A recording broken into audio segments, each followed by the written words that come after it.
जय श्री कृष्ण मित्रों। मैं तुम्हें कोई ज्ञान नहीं दे रही, तुम्हारे पास बैठकर बहुत धीरे, बहुत अपनेपन से तुम्हारे मन की बात कह रही हूँ। ठीक वैसे जैसे कृष्ण अर्जुन के पास बैठे थे। तुम सुनो और अगर मन चाहे तो आंखें बंद कर लेना। देखो, सबसे पहले मैं तुम्हें एक सवाल पूछना चाहती हूँ। क्या तुम्हें पता है तुम्हारा मन सबसे ज़्यादा कब थकता है? ज़्यादा काम करने से नहीं, ज़्यादा सोचने से नहीं। मन सबसे ज़्यादा तब थकता है जब उसे कोई दिशा नहीं मिलती। तुम रोज़ सुबह उठते हो, मोबाइल देखते हो, दुनिया की आवाज़ें तुम्हारे मन में घुस जाती हैं। किसी की सफलता, किसी की बातें, किसी की उम्मीदें, किसी का ताना और किसी का डर। और फिर तुम कहते हो मेरा मन मेरे कंट्रोल में नहीं है। पर सच यह है, मन बिगड़ा हुआ नहीं है, मन बस अनसुना है। आज तक किसी ने तुम्हें यह नहीं सिखाया कि मन को चुप कैसे कराया जाता है। मन ने बस यह कहा कि सोचना बंद करो। पर मैं तुम्हें आज एक अलग बात बताती हूँ। मन को चुप नहीं कराया जाता, मन को सुना जाता है। अब ध्यान से सुनो। मैं तुम्हें 15 मिनट की विधि बताने वाली हूँ। यह कोई जादू नहीं है, यह कोई ध्यान का भारी नियम भी नहीं है। यह बस एक मुलाकात है तुम्हारे और तुम्हारे मन के बीच में। 5 मिनट में तुम कुछ भी सुधारने की कोशिश मत करना। न सांस ठीक करना, न विचार को रोकने की कोशिश करना, न शांत बनने की नाटक करना। बस बैठ जाओ, जैसे हो वैसे। अगर मन भाग रहा है तो भागने दो। अगर मन शिकायत कर रहा है तो करने दो। अगर मन कह रहा है यह सब बेकार है तो उसे भी कहने दो। क्योंकि आज पहली बार तुम अपने मन से लड़ नहीं रहे, आज तुम उसे देख रहे हो। तुम बस यह देखो कि मन किस दिशा में भागता है। कभी भविष्य में, कभी अतीत में, कभी किसी इंसान के पास, कभी किसी डर के पास।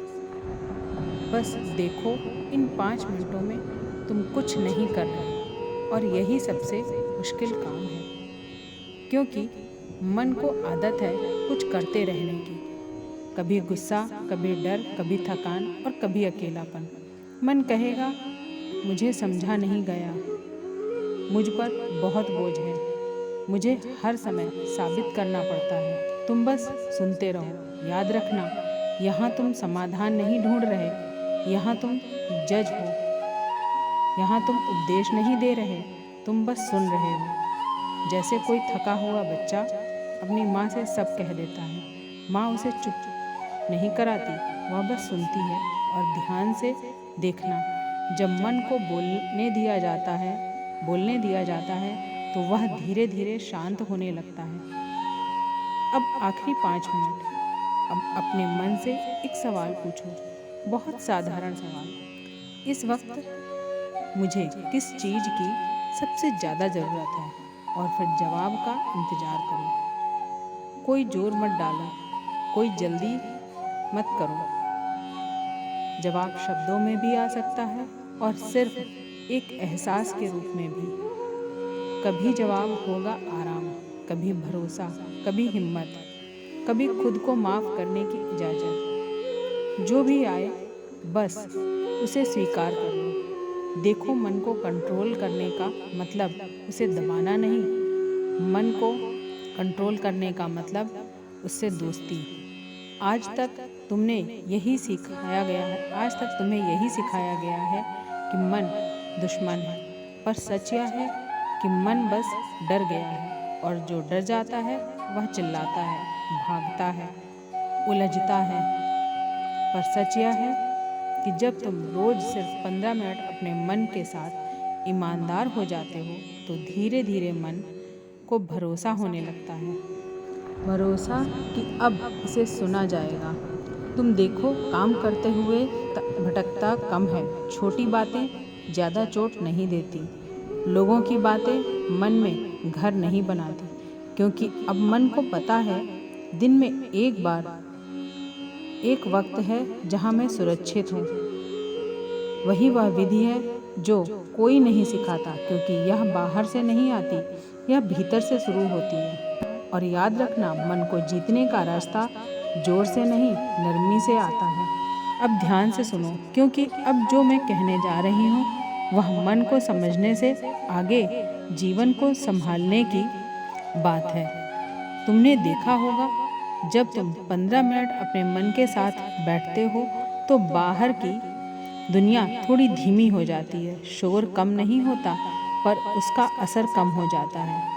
और यही बात गीता बहुत चुपचाप कहती है।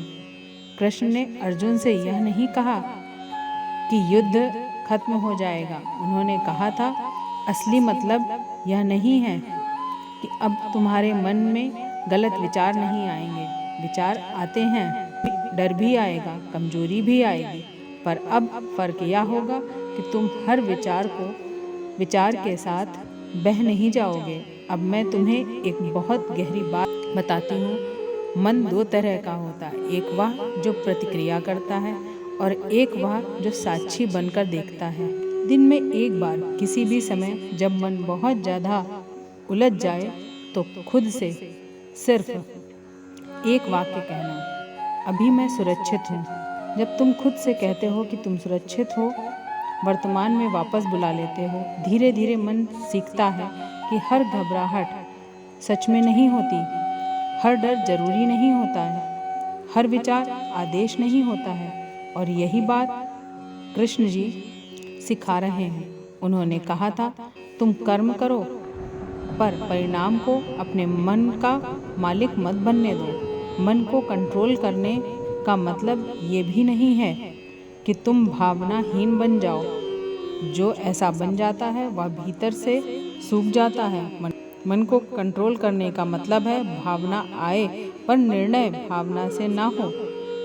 गुस्सा आए तो उसे महसूस करो पर बोलो नहीं।